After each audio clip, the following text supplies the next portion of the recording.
I'm sure we're all familiar with the concept of the haunted house. It's an idea that's been very much debased by tawdry associations with carnivals and Hollywood. But if we think back to what it really means, it implies that a structure is actually permeated by the spirits of the people who have died and who are able to manifest themselves through certain behaviours, apparitions and so on.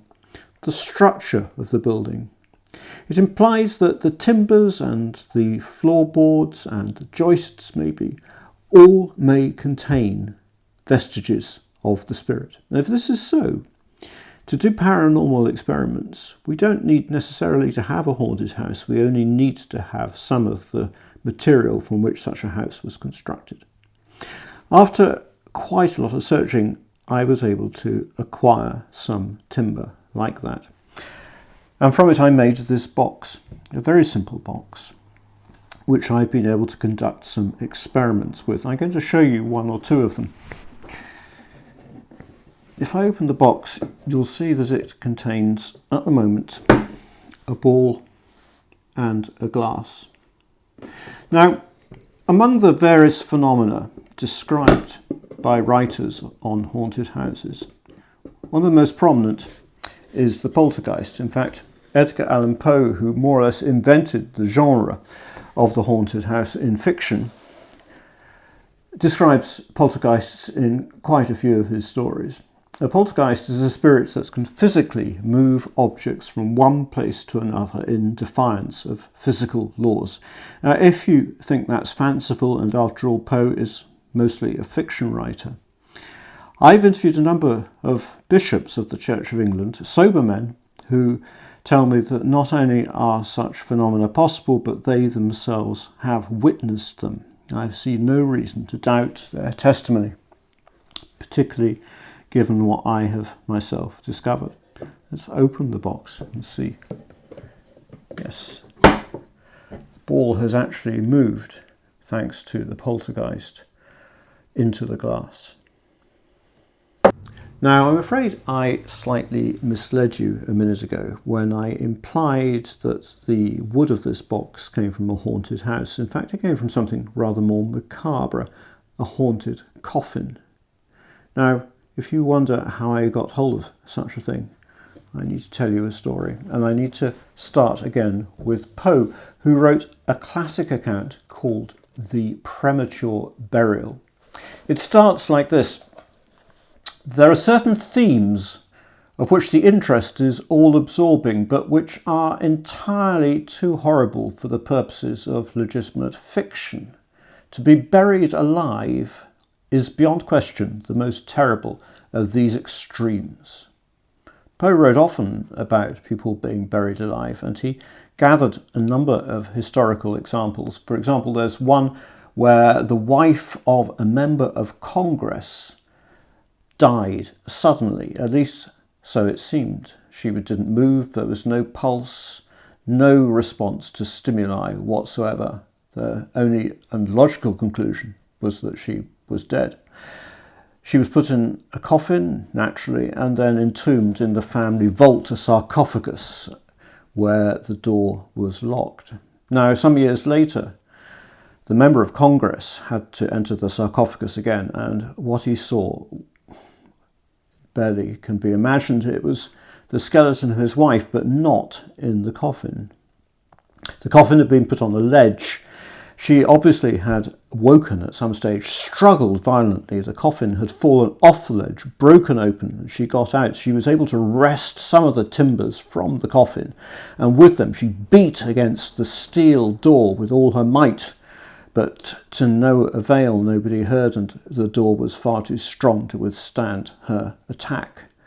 Eventually she succumbed to shock or exhaustion, and as Poe describes it, the shroud she was wrapped in became entangled in some ironwork which projected interiorly. The shroud caught on the ironwork, and thus she remained, and thus she rotted erect. Well, Poe has a number of other credible examples of premature burial, and in the 19th century the fear of being buried alive was both real and realistic. As Poe says, the line between life and death is at best shadowy and vague. And to allay these fears, a number of entrepreneurs came up with the idea of the safety coffin. Among them was a man called John Jenkins, and he marketed his device in a singular way. He had himself cast in steel a figurine, and he also had made a metal coffin. Now, the idea of the safety coffin was that if you were buried, on the assumption you were dead, you would be buried with a piece of rope attached to your hand, which would go through a slot in the coffin lid.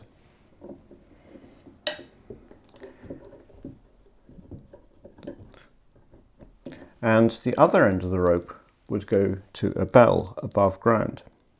That meant that if you found yourself conscious and underground, you could pull on the rope, the bell would ring and summon assistance. And he used these to demonstrate it to potential clients. I'll just set it up.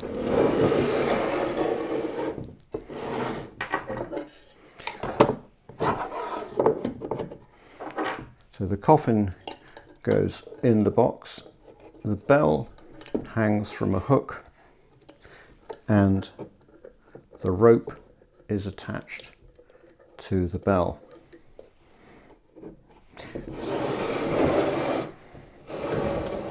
So you get the idea. You ring on the bell and summon assistance.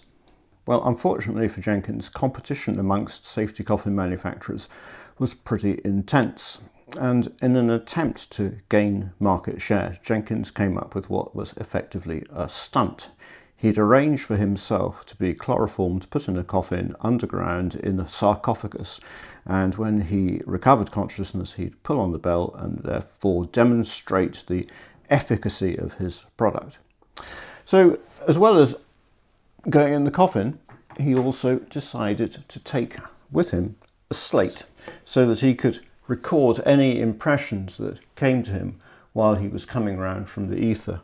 These kind of thing that would have been very familiar to a Victorian schoolchild. You can write on both sides, obviously, and the advantage is that you can rub them clean. So this went into the sarcophagus, obviously with it a chalk, and he had one more thing to put in. That was a key so that he could get out of the tomb. He had one other fail-safe device, and that was a piece of rope which he was going to pass through the sarcophagus and have the two ends up at the surface. So one end goes through there, the other goes through there. Now he invited to witness his attempt a gentleman from the Times. That was in the days when the Times still employed gentlemen, a long time ago now, and also his faithful servant Silas. And one end of the rope was to be held by Silas and the other to be held by the gentleman from the Times. Everything was ready. He was chloroformed, put into the coffin, and then the wait began. Unfortunately, every man has his price, and Silas's price was not particularly high. One of Jenkins's competitors bribed him. He killed the man from the Times, dumped the body, and scarpered with the money. Meanwhile, underground, Jenkins came round from the chloroform and presumably rang on the bell, but there were no witnesses. It wasn't until some days later that the journalist's colleagues came looking for him and discovered a patch of ground with two ropes, as it seemed, protruding. Naturally, they pulled on the ropes and discovered Maybe not surprisingly, the key was tied to the rope, but what was perplexing was that the rope was threaded right the way through the key, even though both ends had been above the surface at all times. As for Jenkins, who can tell what horrors he suffered while buried underground? As I hinted earlier on, this box is made from the coffin. Is it haunted? Who can say? But I do know that some very strange things have happened. What can it be but the spirit of Jenkins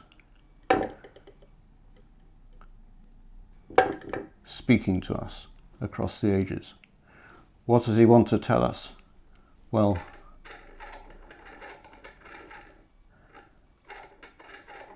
there are sometimes messages.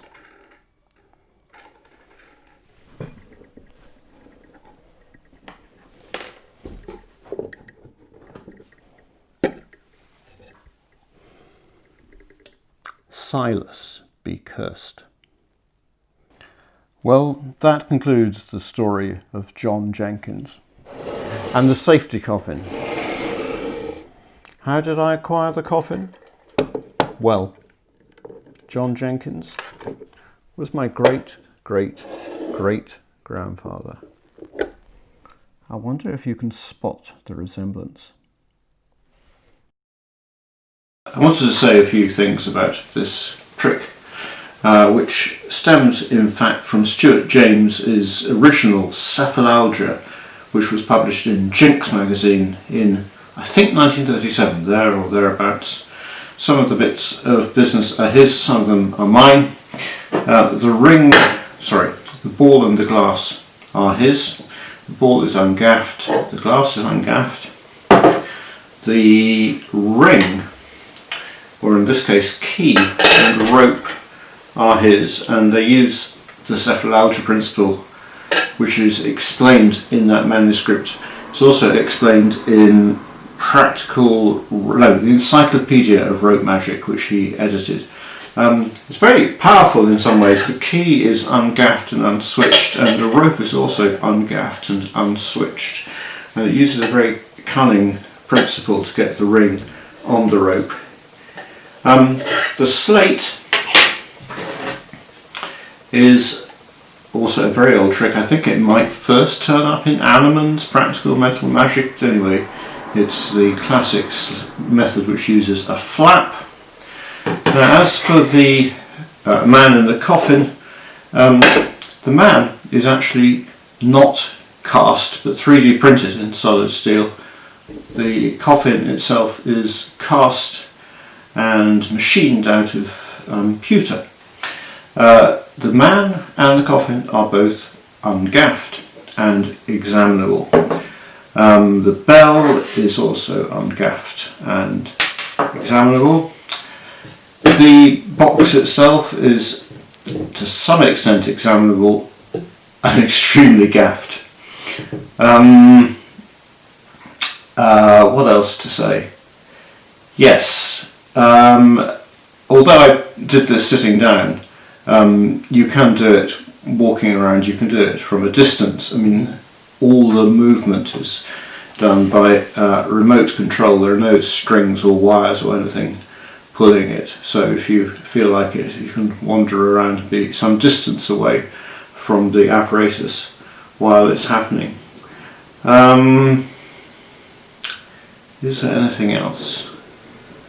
Edgar Allan Poe's story is real, but the cases which he includes are probably fictitious. Hope so anyway. Safety coffins were a real thing. You can look them up on Wikipedia. John Jenkins did not exist, as far as I know. Certainly is not an ancestor of mine. If you look at the Sefalaljia original manuscript, Stewart James includes a few other things which you could do with this. He has the spirit drink a glass of milk, which is used a standard Demuth bottle, or you can get very similar ones nowadays. He has the spirit smoking a cigar, which probably is not a great idea these days. But if you wanted to use the milk bottle or the milk beaker, you can have a straw that goes into the beaker and have that move around as the spirit drinks it.